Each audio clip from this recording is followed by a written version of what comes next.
السلام عليكم ورحمة الله وبركاته. دي شقة بطنطا على النظام الكلاسيك. أنا استخدمت المدخل هنا نفس الباب المصفح بالظبط عشان يبقى شكله كويس.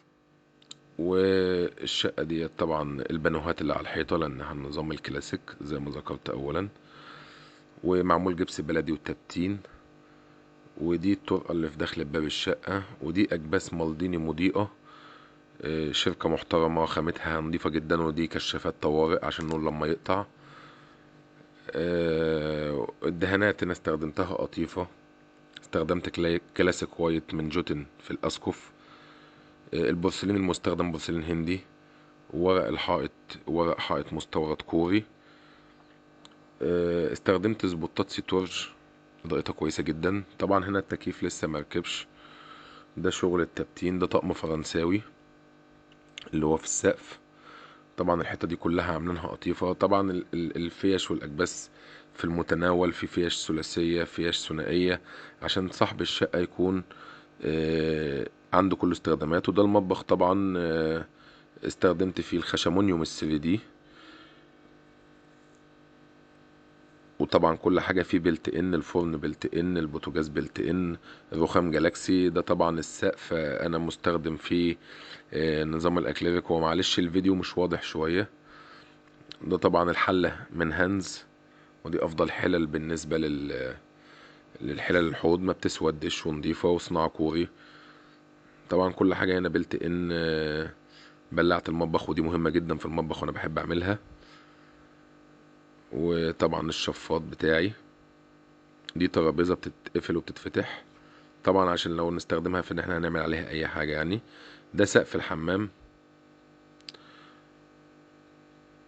استخدمت فيه الاكليريك. وده طقم الحمام طبعا اللي بتاعة المناديل الفواطة.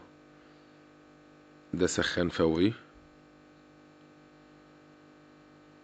طبعا انا بنصح بالسخان الفوري جدا، هو كويس جدا وامن جدا. دي الكابينة والبانل شاور. طبعا بتكون فوق البانيو عشان ما تطلعش ميه بره ويكون الحمام على طول نضيف. ده بانل شاور بشاشة وفي اضاءة بتنزل من الميه اثناء تشغيل الميه. طبعا هو ملوش اي علاقة بالكهرباء. ودي كابينة طقم فرنساوي. ده الحوض والمراية تاتش. طبعا أنا هنا مستخدم رسمة المراية، اكيد ممكن ما يكونش واضح يعني. رسمة المراية هي نفس الرسمة اللي على الكابينة. طبعا في مراية مكبرة تستخدم في أغراض الحلاقة، لحلاقة الدقن أو كده. دي أوضة النوم الماستر. استخدم فيها النظام الكلاسيك. عمل قطيفة في المشيات اللي في الجبسون بورد، قطيفة على الحوائط، والسقف سادة كلاسيك وايت من جوتن. طبعا كشافات الطوارئ، الفيش الثلاثية، الباركيه في الأرض.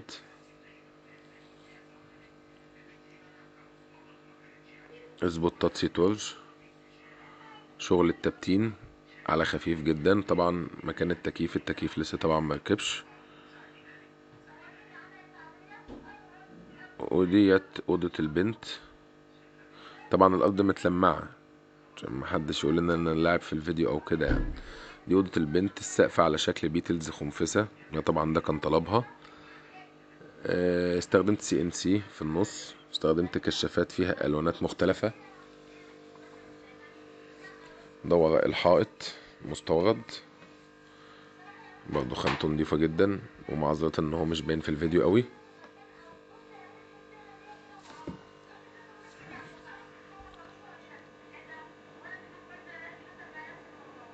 انا اتمنى ان الشقه تنال اعجابكم. هي على النظام الكلاسيك، واللي يعجبه الفيديو يعمل سبسكرايب، يعمل لايك وشير.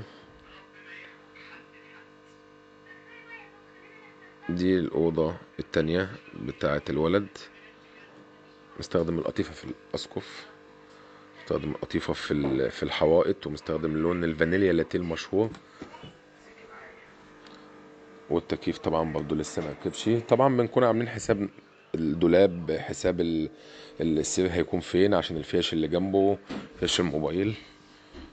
دي نجفة ظريفة قوي برضو في الطرقة اللي مدخلها على البلكونة بتاعت أوضة الولد.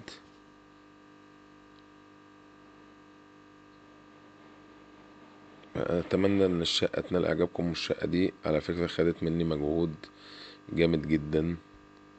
اتمنى تنال اعجابكم. شكرا.